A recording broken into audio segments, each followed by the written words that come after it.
this tutorial, I'm going to show you the organs of the digestive system, and we're going to start all the way up at the mouth and go all the way to the finish down at the anus.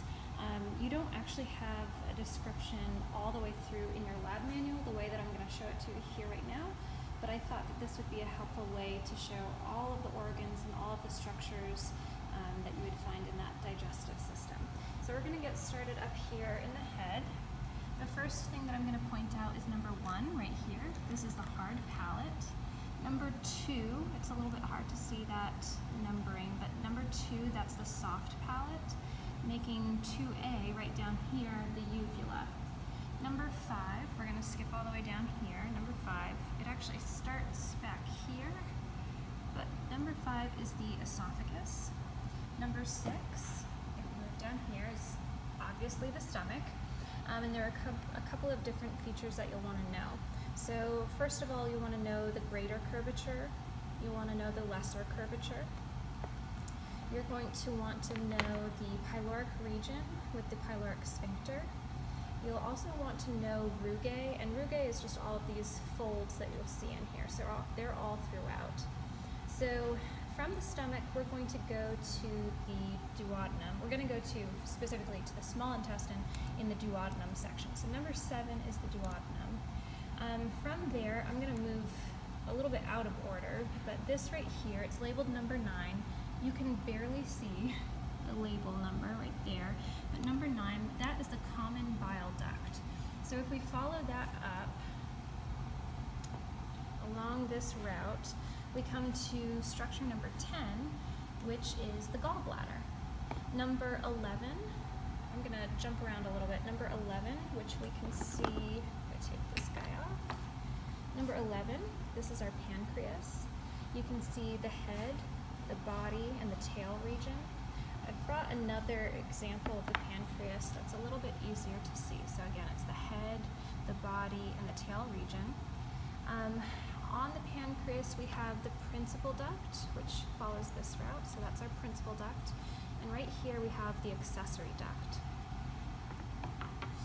All right, number 12 on this, right over here, this is the spleen, so you can see it. It's labeled right here on the inside, number 12, the spleen.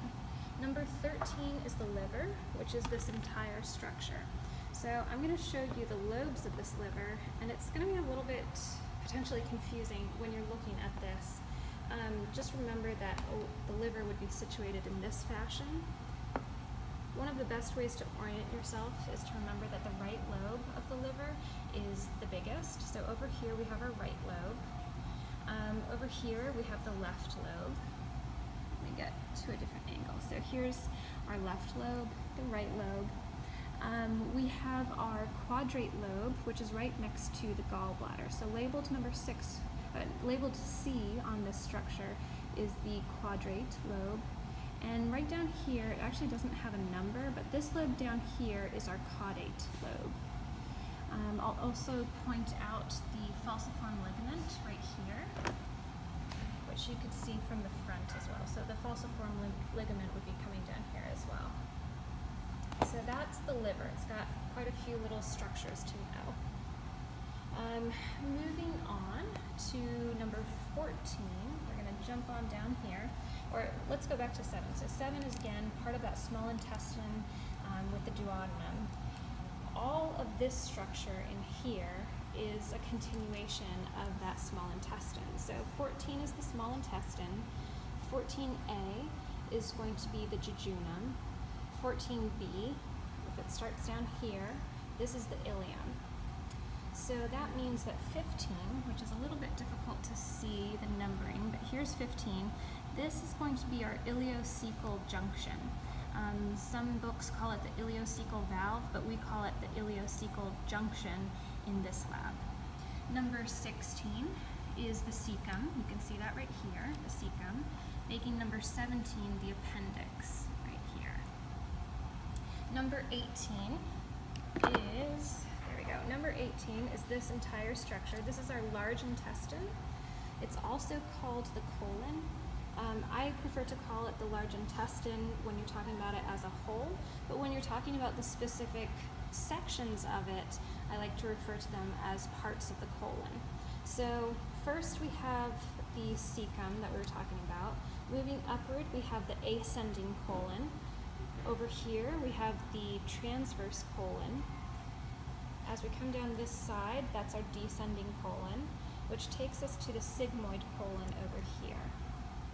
You can especially see it right here. So it's kind of making this turn shape right here, and that's going to be our sigmoid colon.